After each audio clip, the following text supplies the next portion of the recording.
বাংলাদেশের সঙ্গে যুদ্ধ ভারতের কাছে তো কয়েকদিনের ব্যাপার নয়, কয়েক মিনিটেই ফয়সলা হয়ে যাবে। তা আমরা বড় ভাই হিসেবে চিমটি কাটছে, আঁচড় কাটছে, সহ্য করছি।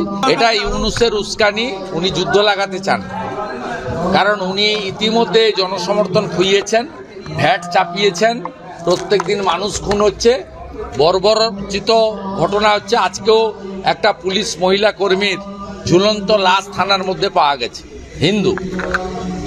স্বাভাবিকভাবে ইউনূস যুদ্ধ লাগিয়ে রাষ্ট্রপ্রেমের জিগির তুলে টিকে থাকতে চাইছে, কিন্তু ভারতীয় বিএসএফ সংযমের পরিচয় দিচ্ছে, কারণ বাংলাদেশের সঙ্গে যুদ্ধ ভারতের কাছে তো কয়েকদিনের ব্যাপার নয়, কয়েক মিনিটেই ফয়সলা হয়ে যাবে। তা আমরা বড় ভাই হিসেবে চিমটি কাটছে, আঁচড় কাটছে, সহ্য করছি। তো বেড়া আমরা দেবই। পাবলিক রাস্তায় নেমেছে, কেন্দ্রীয় সরকার সাথে আছে বলেই তো কালকে হটিয়ে দিয়েছে ওদেরকে। পাবলিক সাপোর্ট করছে, কোচবিহারেই বলুন, জলপাইগুড়িতেই বলুন, মালদাতেই বলুন, সর্বত্র জনগণ এগিয়ে এসছে। ভারতীয় জনগণ ভারত মাতা কি জয় বলছে, জয় শ্রীরাম বলছে, এবং কাঁটাতারের বেড়া দেওয়ার কাজে তারা হাত লাগিয়ে। সীমান্তে শাসক দলের যারা মদতপুষ্ট চোরাকারবিরা তাদের কিভাবে নিয়ন্ত্রণ করা সম্ভব? শাসক দলের মদতপুষ্ট যে সমস্ত চোরাকারবিরা আছে তাদের কিভাবে চাইলে নিশ্চিতভাবে করা যায়। সেক্ষেত্রে রাজ্য পুলিশ তার সহযোগিতা দরকার, যে সহযোগিতাটা ত্রিপুরা, আসাম, মেঘালয়, মিজোরামের সরকার করছে বিএসএফকে বা কেন্দ্রীয় এজেন্সিকে, পশ্চিমবঙ্গে সেই সহযোগিতা পাওয়া যাচ্ছে না। কারণ এরা রোহিঙ্গা মুসলমান, এদের জাল আধার কার্ড, ভোটার লিস্টে নাম তুলছে। আনসারুল বাংলার সাদ শেখ, তিনি দুবার তৃণমূলকে ভোট দিয়ে দিয়েছেন মুর্শিদাবাদে যে জঙ্গি ধরা পড়েছে। তাই এখানে একটি এমন সরকার দরকার যে সরকার জঙ্গিবাদ নির্মূল করতে কেন্দ্রের সঙ্গে হাতে হাত মিলিয়ে কাজ করবে। সে সুযোগ আসছে, 12-14 মাসের মধ্যে আসছে। বাংলার লোককে ঠিক করতে হবে যে তারা জঙ্গিদের নিয়ে, তারা বিষাক্ত সাপকে নিয়ে রাত্রি যাপন করবে না বিষাক্ত সাপকে একদম খতম করে নষ্ট করে দেবে। ধর্মীয় কারণে উৎপীড়িত হওয়া বাংলাদেশের হিন্দুদের, বুদ্ধিস্টদের শরণার্থী হিসাবে মর্যাদা দেবে, বাড়ি করে দেবে, জলের ব্যবস্থা করবে, কাজের ব্যবস্থা করবে, 3 বেলা খাওয়ার ব্যবস্থা করবে, চিকিৎসা করবে। আর ওই কালকে শিয়ালদা স্টেশনে যারা ধরা পড়েছে মায়ানমার হয়ে, বাংলাদেশ হয়ে, এই বাংলা হয়ে যারা দিল্লি যাচ্ছিল, এই অনুপ্রবেশকারী রোহিঙ্গা মুসলমানদেরকে পেলিয়ে এই রাজ্যের বাইরে বের করতে হবে। এটাই হচ্ছে একমাত্র সমাধান।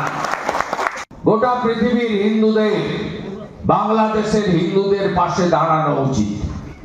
সেই কাজ আমরা আমাদের সীমাবদ্ধ ক্ষমতার মধ্যে দাঁড়িয়ে এপার থেকে করেছি, আপনাদেরকেও করতে হবে।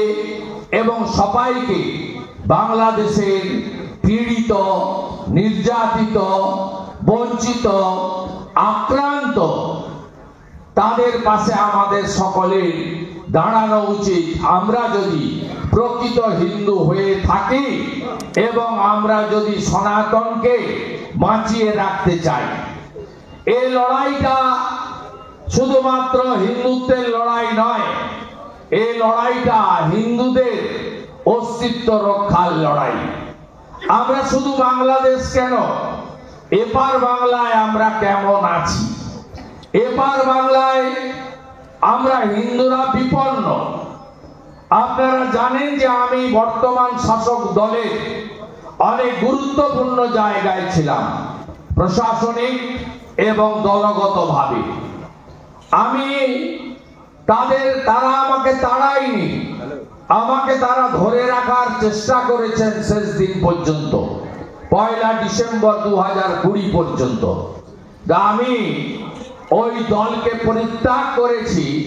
তার মধ্যে অন্য কারণগুলির মধ্যে সবচেয়ে বড় কারণ যেটি ছিল সেটা হচ্ছে অ্যাপিজমেন্ট, তুষ্টিকরণ, তোষণের রাজনীতির বিরোধিতা করার জন্য।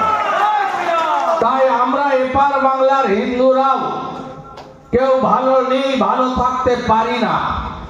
তার কারণ রক্ষক যদি ভক্ষক হয় কখনো আমরা টিকে থাকতে পারবো না। আমি এপার বাংলার হিন্দুদের অবস্থা আপনারা অনেক সভা সমিতি, মিডিয়া, সোশ্যাল মিডিয়া নানাভাবে শুনেছেন, জেনেছেন। 2024-এ দুর্গাপুজো থেকে শুরু করে কার্তিক পুজো এমন কোন সনাতনী ধর্মীয় আচার অনুষ্ঠান নেই যেখানে আমরা আক্রান্ত হইনি। শুধু তাই নয়, প্রত্যেক দিন সকালবেলা, শীতের সকালে আপনি গোটা পশ্চিম বাংলায় জাগ্রত, প্রতিষ্ঠিত শতাব্দী শতাব্দী প্রাচীন মন্দিরগুলো থেকে, সমস্ত বিগ্রহ থেকে শুরু করে মন্দিরের থেকে চুরি, এটা একটা নিত্য নৈমিত্তিক ঘটনায় পরিণত হয়েছে পশ্চিমবঙ্গে। শুধু বেলডাঙাতে কার্তিক পুজোকে কেন্দ্র করে একাধিক মন্দির ভাঙা হয়েছে। হ্যাঁ, বাংলাদেশে 600 মন্দির ভেঙেছে, এপারেও অনেক মন্দির ভেঙেছে গত 3-4 মাসে, যার অসংখ্য আপনারা উদাহরণ আমরা দিতে পারি।